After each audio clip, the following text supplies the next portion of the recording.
ओम नमो भगवते वासुदेवाय नमः। आप सभी का स्वागत है मेरे YouTube चैनल शिव शक्ति में। आज मैं आपके लिए लेकर आई हूँ वैशाख माह की पूर्णिमा कथा। हिंदू धर्म में वैशाख माह को बहुत ही पवित्र महीना माना गया है। इस मास की पूर्णिमा तिथि को गंगा स्नान, दान, पुण्य और व्रत करने से विशेष लाभ होता है।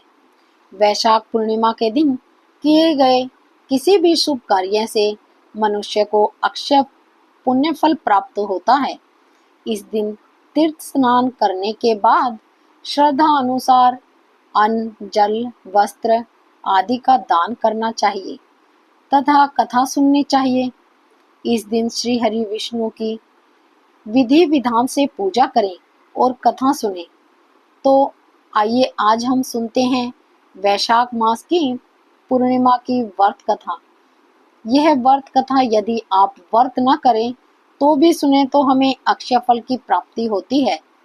प्राचीन कथा के अनुसार द्वापर युग में एक समय की बात है, माँ यशोदा ने भगवान श्री कृष्ण से कहा कि हे कृष्ण, तुम सारे संसार के उत्पन्न करता हो, पालन करता हो। आज तुम मुझे ऐसा व्रत बताओ जिससे स्त्रियों को मृत्यु लोक में विधवा होने का भय नहीं रहे तथा इस व्रत से संपूर्ण सृष्टि का उद्धार हो। यह सुनकर श्री कृष्ण ने कहा, माँ, आपने मुझसे बहुत ही सुंदर प्रश्न किया है। मैं आपको विस्तार पूर्वक बताता हूँ। सौभाग्य की प्राप्ति के लिए स्त्रियों को 32 पूर्णमासियों का व्रत करना चाहिए। इस व्रत को करने से स्त्रियों को सौभाग्य, संपत्ति आदि की प्राप्ति होती है और संतान की रक्षा होती है। यह व्रत अचल सौभाग्य को देने वाला है एवं भगवान शिव के प्रति मनुष्य मात्र की भक्ति को बढ़ाने वाला व्रत है। तब यशोदा जी कहती हैं कि हे कृष्ण, सर्वप्रथम इस व्रत को मृत्यु लोक में किसने किया था, इसके विषय में विस्तार पूर्वक मुझे बताओ। भगवान श्री कृष्ण माँ यशोदा से कहते हैं कि इस भूमंडल पर एक अत्यंत प्रसिद्ध राजा चंद्रहास से पालित अनेक प्रकार के रत्नों से परिपूर्ण काटिका नाम के एक सुंदर नगरी थी। वहां पर धनेश्वर नाम का एक ब्राह्मण निवास करता था। घर में धन धान्य आदि की कोई कमी नहीं थी, लेकिन उसको एक बहुत ही बड़ा दुख था। उसके यहाँ कोई संतान नहीं थी। इस दुख से वे अत्यंत दुखी रहा करते थे। एक समय एक योगी उनके नगर में आया। वह योगी उस ब्राह्मण के घर को छोड़कर बाकी सभी लोगों के घर में भिक्षा मांगकर खाया करता था। ब्राह्मण की पत्नी रूपवती से वह भिक्षा नहीं लेता था। वह योगी ऐसा निरंतर करता रहा। ब्राह्मण ने यह देखकर योगी से पूछा, हे महात्मन, आप सभी घरों से भिक्षा लेते हैं परंतु मेरे घर से भिक्षा नहीं लेते, इसका क्या कारण है? तब योगी ने उत्तर दिया, निसंतान के घर से भीख पतितों के बराबर होती है। जो पतितों का अन्न खाता है यानी पापी हो जाता है। क्योंकि तुम निसंतान हो, तुम्हारे घर में कोई संतान नहीं है, अतः पतित हो जाने के भय से मैं तुम्हारे घर की भिक्षा नहीं लेता हूँ। धनेश्वर ने जब योगी की बात सुनी तो वह बहुत दुखी हुआ और हाथ जोड़कर योगी के पैरों में गिर पड़ा तथा आतुर भाव से कहने लगा, हे महाराज, ऐसा है तो मुझे पुत्र प्राप्ति का कोई मार्ग दिखाइए। आप सब कुछ जानते हो, आप मुझ पर अवश्य कृपा करोगे। धन की मेरे यहाँ कोई कमी नहीं है, परंतु संतान न होने के कारण मैं बहुत दुखी हो गया हूँ। मेरे इस दुख का हरण कर लीजिए। ऐसा सुनकर योगी जी ने कहा, हे ब्राह्मण, तुम चंडी देवी की आराधना करो। तो ब्राह्मण ने घर जाकर अपनी पति से पूरा वृत्तांत कह सुनाया। वृत्तांत सुनने के उपरांत वह वन को चला गया और वहां पर चंडी देवी की उपासना करने लगा। चंडी की उपासना के साथ साथ उसने उपवास रखे।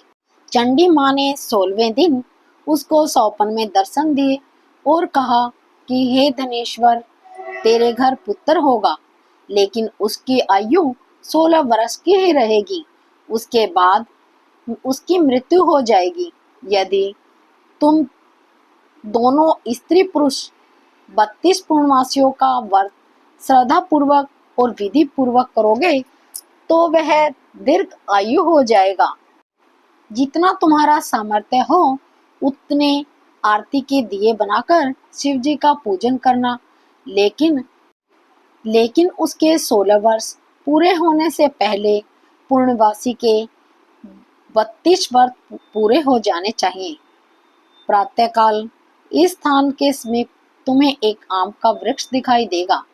तुम उस पर चढ़कर फल तोड़कर शीघ्र ही अपने घर चले जाना और अपनी स्त्री को भगवान शंकर का ध्यान कर यह फल दे देना, तो वह गर्भवती हो जाएगी।